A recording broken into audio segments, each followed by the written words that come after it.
Yeah, and especially a completely opposite on the other side. But that was to be expected. Even though I haven't faced against her before, I've seen her play many matches, and as I said, I did a good job of that. But just completely changed the way that I was playing and changed what I was doing to get myself in a winning position.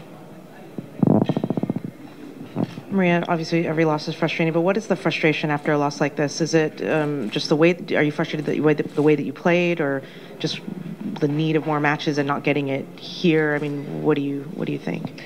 Just a little bit of everything. I want to play as many matches as I can, and it didn't happen in this tournament. Any more questions? So how do you take the positives? You have another week now to train for the next tournament. Is there something specific you're going to work on? Is there something that you take away, maybe seeing something in Doha you haven't seen before? I think there's always something to work on, whether you win or lose, and I'm not shy of the work, so I'll continue to do that. But yeah, I don't know what my next tournament is actually, so yeah. And also just in terms of, you said in the last set that you got a bit passive. Was that more just physical? I mean, it was a grinding match out there. I mean, did you feel like it physically in the third set? Was it just a matter of not being in that position as many times as you would wanted to be that third set sharpness?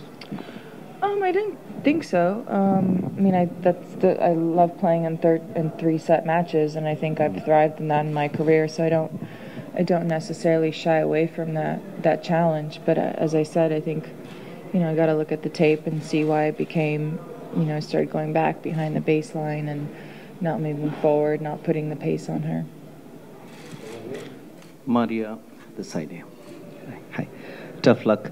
Would you put this down to any sort of pressure every time you get onto the court? Given your background, there's so much talk before you get onto the court. And did the wind or the breeze today played any role in your match? I wish I could use that as an excuse, but no. I've played in windy and breezy conditions in my career, so that's nothing really new, and it's also the same for my opponent.